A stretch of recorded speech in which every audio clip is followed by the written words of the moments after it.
ಗಂಟೆ ನಂತರ ಡಿಜೆಗೆ ಸಂಗೀತಕ್ಕೆ ಅವಕಾಶ ಕೊಡ್ತಾ ಇಲ್ಲ ಅಂತ ನೀವೇನು ಹೇಳ್ತಿದ್ದೀರಿ?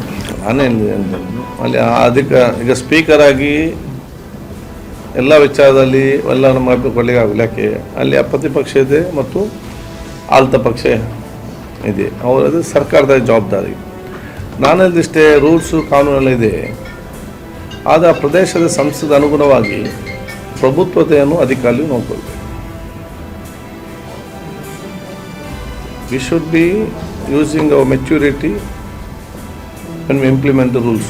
ಅದು ಯಾವುದೇ ಒಂದು ವಿಚಾರದಲ್ಲಿ ನಾನು ಕೂಡ ಅಧಿವೇಶನ ಹೀಗೇ ನಡೆಸಬೇಕಂತಿದೆ. ಆ ಸಂದರ್ಭಕ್ಕೆ ಅನುಗುಣವಾಗಿ ಕೂಡ ನಾವು ನಮಗೆ ಗೊತ್ತಿರುವಂಥ ಒಂದು ಪ್ರಭುತ್ವವನ್ನು ಮೆರೆಸಿಕೊಂಡು ಉತ್ತಮವಾಗಿ ನಡೀಲಿ ಅಂತೇಳಿ ನಾವು ಅದನ್ನು ನಡೆಸ್ತೇವೆ. ಸದನ ಚೆನ್ನಾಗಿ ಮುಂದೆ ಹೋಗಲಿ ಅಂತೇಳಿ. ಸೊ ಆ ಸ್ಥಾನದಲ್ಲಿ ಯಾರ್ಯಾರು ಕೂತ್ಕೊಳ್ತಾರೆ ಅವರ ಮೆಚುರಿಟಿಯನ್ನು ಉಪಯೋಗಿಸಿಕೊಂಡು ಜನರಿಗೆ ನೋವುಂಟಾಗದ ರೀತಿ ನೋಡ್ಕೊಳ್ಬೇಕು.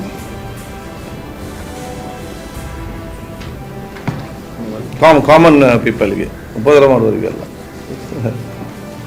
ಉದ್ದೇಶಪೂರ್ವಕವಾಗಿ ಮಾಡ್ತಾ ಇದ್ದಾರೆ ಅಂತ ಅದು ನನಗೆ ಗೊತ್ತಿಲ್ಲ. ಸರ್ಕಾರ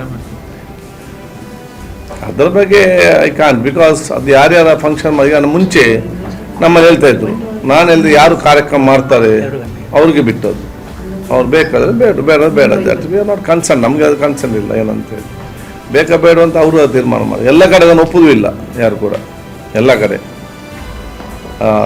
ಇದರಲ್ಲಿ. ಸೊ ನಮ್ಮಲ್ಲಿ ಮುಂಚೆ ಈ ರೀತಿ ಎಲ್ಲ ಕಾರ್ಯಕ್ರಮ ಬರುವಾಗ ಅದರ ಆರ್ಗನೈಸರ್ಸ್ ಯಾರಿದ್ದರು, ಕೆಲ ಯುವಕರು ಬೇಕಂತ ಹೇಳ್ತಿದ್ರು. ನಾನು ಅದಕ್ಕೆ ಒಪ್ತಾ ಇಲ್ಲ. ನಾನು ಹೇಳಿದ ನೀವೆಲ್ಲ ಕೇಳಲಿಕ್ಕೆ ಆಗೋದಿಲ್ಲ. ಆ ಕಮಿಟಿಯವ್ರು ಏನು ಹೇಳ್ತಾರೆ, ಬಿಕಾಸ್ ಅವ್ರು ಪಾಪ ಕಷ್ಟಪಟ್ಟು ಅದನ್ನು ನಡೆಸೋದು, ಅವ್ರಿಗೇನು ಚೆನ್ನಾಗಿ ನಡೆಸ್ತಾರೆ. ಕಮಿಟಿಯವರು ಎಲ್ಲಿ ಹೋಗಿ ಬೇಕಾ ಬೇಡ ಅವ್ರು ಪರ್ಮಿಷನ್ ಕೊಟ್ಟರೆ ಕೊಡ್ತಾರೆ, ಅವಿಲ್ಲದೆ ಇಲ್ಲ ಅಂತ ಇತ್ತು. ಇದರಲ್ಲಿ ಏನಂತ ಗೊತ್ತಿಲ್ಲ.